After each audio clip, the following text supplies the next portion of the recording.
What's up, everybody? It's your boy, Big Game James, and this is Game's Pewter Perspective. Devin White wants out of Tampa Bay. It's time to talk about it. Let's go.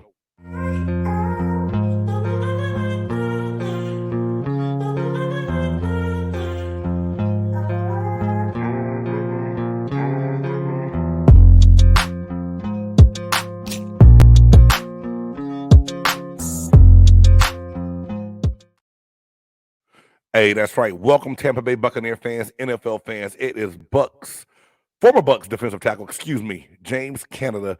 And this is Game's Pewter Perspective. Hey, before we get started, please make sure that you like, subscribe, hit that bell so you know every time that I am dropping brand new content. So, all Buccaneer fans know Tuesday afternoon, breaking news.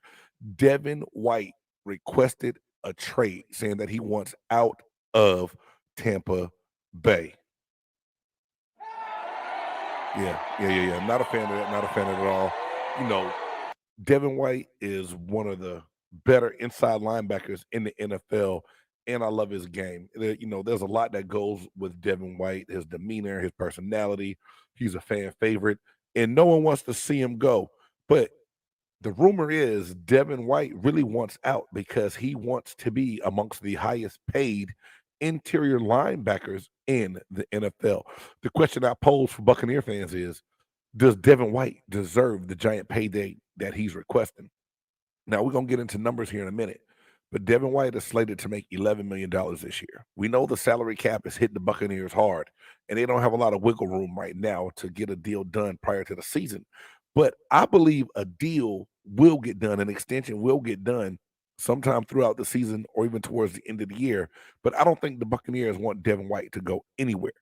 I may be wrong, but that's just my opinion. I mean, Devin White's play last year suffered a little bit, and we'll talk about that here in a second. But for the most part, Devin White is a vital part of the Buccaneer machine, and he makes that defense go. So I say, some might say otherwise, but we're going to give you guys a chance to talk about it down below in the chat. If you look at the career stats for Devin White, man, he's been in the league for 4 seasons. He's going into his fifth year. Career stats: 483 total tackles, 315 of those tackles are solo, 20 and a half sacks, 1 interception. This past season in 2022, 124 total tackles, 73 solo, 5.5 sacks. And man, Devin White had some games where we wanted to forget his performance, right? But he came on strong when he needed to and played the way that we were accustomed to him playing. Now, if you take a look at the list of NFL linebackers, the top 5 is what I broke down that are making the highest salary, the highest average this year going into 2023. First, you got the Ravens, Roquan Smith, $20 million is what his average salary will be this year. And he had to leave Chicago to go to Baltimore to get that money. So he had to get traded to get it. The Colts and Shaq Leonard, $19.7 million. 49ers, Fred Warner, $19 million. The Jets, CJ Mosley, $15 million. And the Jags, please forgive me because I butcher this man's name every time I try to say it. Foyside Olokin, $15 million. So the question is, where does Devin White compare when it comes to the top 5 interior linebackers? Now, if you look at it, just to go against the top dog that's getting paid the highest amount of money stat-wise, Roquan Smith this past year in Baltimore had 169 total tackles, 103 of those were solo, 4.5 sacks, 3 interceptions. He's making 20 mil this season. Those stats aren't too far off from what I just read for Devin White. You know what I'm saying? So the 169 is more. Devin White had 124. 103 solo compared to 73 solo. But sacks, Devin White had more. 1 interception compared to 3. But he's right there stat-wise. And if you look at those other guys stat-wise, Devin White is right there in the middle. So Buccaneer fans, does he deserve the same bag that these guys are getting? Or should he be patient enough, play through his contract, and wait to see what happens? If you go back and look at some of those games last year that we wanted to forget, the Carolina game and even the Baltimore Ravens game, to where Hall of Fame defensive tackle Warren Sapp came out and said that Devin White should have the C ripped off his chest for the way he was playing. I think it was a little harsh because we know everyone's going to have a bad game. No, there's no such thing as a perfect game or a perfect season for a player. You're going to have some ups and downs. It's the NFL. Everyone gets paid, right?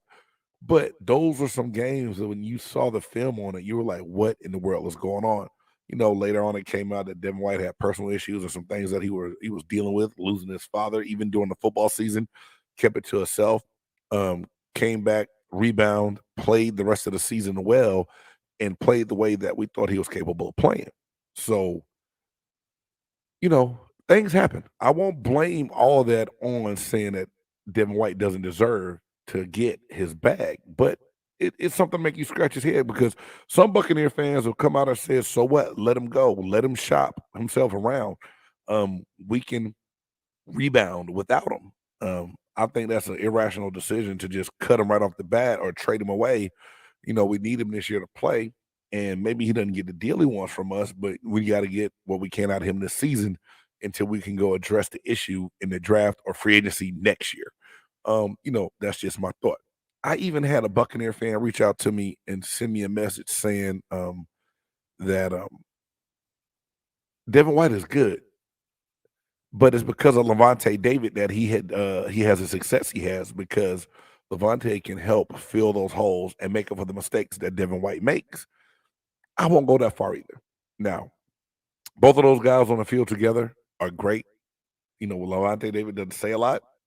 He's not a real vocal leader. He does it with his actions. He plays well, and I'm sure he schooled Devin White along the way to help him get, to where he needs to perform the way he needs to perform and to be a real pro. I do believe that. Does he totally make up? Does he make does he make Devin White that much better? He makes him better because they're on the field together and they're both good. But I'm not going to say his play solely is the reason that Devin White has had success. Devin White does have ability. Just look at what he did at LSU and, look at those career stats here in Tampa. So at the end of the day, Buccaneer fans, what do you think? Do you think if he doesn't want to be there, don't force him to be there, trade him away, get something for him, some draft capital for next year, and don't worry about how the position may suffer this year? Or do we keep him, try to extend him towards the end of the season or after the season and try to patch things up with Devin White?